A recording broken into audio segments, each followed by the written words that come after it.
Hi there, this is Sean, the Honest Book Reviewer, with another book review. In this video we're discussing The Castaways by Lucy Clarke. If you'd watched my library book haul video, you may have seen me discuss wanting to read this book so much, and that's because of the blurb. The blurb and the cover image made this sound such a gripping read. It sounded like it was going to be so thrilling. There are two key parts of the blurb that stood out for me. One part was, a stranger circles the campfire, and that just evoked in me the image of other people on this island. So we've got people who are marooned on this island after the plane crash, and I just had images of other people on this island as well, some sort of strangers. They're a danger to the people that we're following. The second part was this. Someone sharpens a knife in the shadows, scoring a list of the dead onto the bark of a tree. That also evoked in me something sinister. Somebody is a danger to other people on this island, and that just had me imagining all sorts of things for this novel, and I was expecting such a good read. Did the book deliver on all these promises? In a word, no. The book did not deliver on anything it said on the blurb. Well, it did for the main parts. There is a plane crash. That's true. But about it being thrilling, about there being some sort of danger, about there being sinister elements, not at all. The blurb lied, and that was so disappointing. At its very highest level, the plot is about two sisters, Laurie and Erin. They're meant to be very close, and they've lost both their parents at different stages in their lives, so they're meant to be very close and have a very strong relationship. They're going on a holiday together, and the night before the flight, they have an argument, and Laurie gets on the plane, but Erin doesn't turn up. And that's then when the plane crash happens. So one sister is in the plane crash, presumed dead, or missing at first, and then dead, and the other sister isn't on the plane, but she's left with feelings of guilt. So in this book we have two plot lines in two different time frames. We have the plane crash, which is 2 years in the past, and we have Erin in the present time frame. The plane crash, in my opinion, is the most well-written part of this book. You sense all the people's fear, all their confusion about what's going on. Every moment of it, you're living it with them. It's such a good part of this book.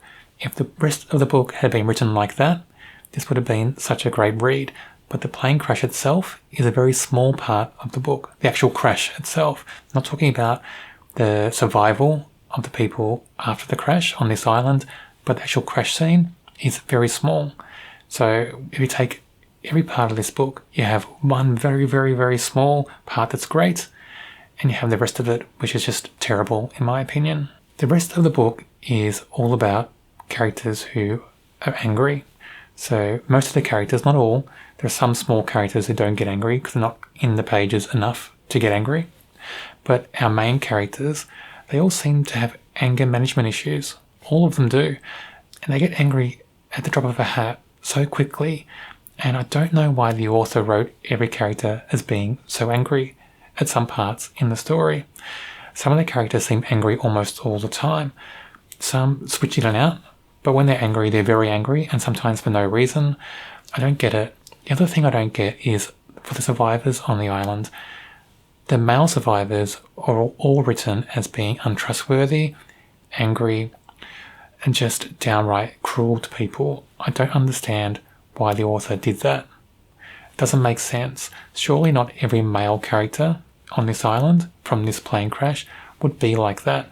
It just felt really odd, and I don't get it. I don't get why the author was trying to create people like that, and their backstory, and just their character on the island as being like that. The parts of the book set in the present where Erin's trying to find out what happened to the plane crash, well, that just seems to be overtaken by Erin's anger. That anger was so strong, so overbearing, it just overshadowed everything else.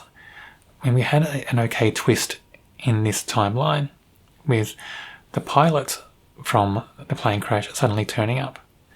that would have been such a good twist if the anger of Erin didn't overshadow everything else.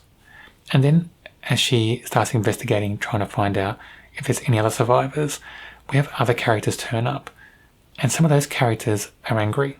Was the author able to write any other emotions? It just doesn't seem like it. This is just such an angry book. And by the time I got to the end of it, and the ending wasn't great either, there are things that happen at the end which don't make sense for what the characters do all the rest of the way through the novel. They don't gel. There's a disconnect there. I finished this novel feeling angry myself. All this anger in the novel, the things that happen at the end just made me angry about the book. I'm just going to expand on two characters in this novel. That's the sisters, Erin and Laurie. Because I think they're the only characters worth exploring in any detail. I mean, they're the two main characters. The whole book hinges on both of them. And they're the main characters, the main focus in both their timelines. Let's start with Erin. As I've mentioned already, the main thing I think of about Erin is anger. Her anger at everything. The world, everyone she meets. She's just angry, and the anger just overshadows everything else. And that's a shame, because I think that if it was dealt with differently, this character could have been so much more, and her whole timeline, her whole plot in the book could have been so much better. But the anger is all I think about when I think of Erin.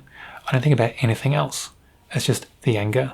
Laurie for me is a better character than Erin. She's a bit more well-rounded, a bit better crafted, and she seems a bit more stable as a person, as a character in this book. However, there are things at the end of this novel that don't gel with what the character is all the way through. It's that disconnect that makes me think less of this character, and I lose all empathy for Laurie at the end.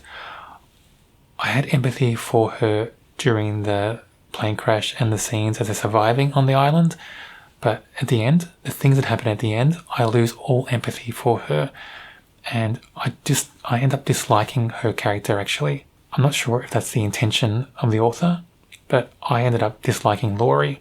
So by the end, the two main characters in this book, I disliked both of them. As you can tell, I didn't like this book at all. I rate this a 1 out of 5. If I didn't have that issue where I can't stop a book halfway through, I wouldn't have finished this book. I don't encourage anybody to purchase this book at all. If you want to read it, get it from the library like I did. You'll feel ripped off because the story's not good, but at least you won't have wasted your money. I do review other thriller novels on my channel. One novel that's a great read, it's a perfect book, is Stephen King's Dolores Claiborne. You find a link on your screen now. I encourage you to get that book and read it if you haven't already. Check out my video if you want to know more about that book. It's a great thriller.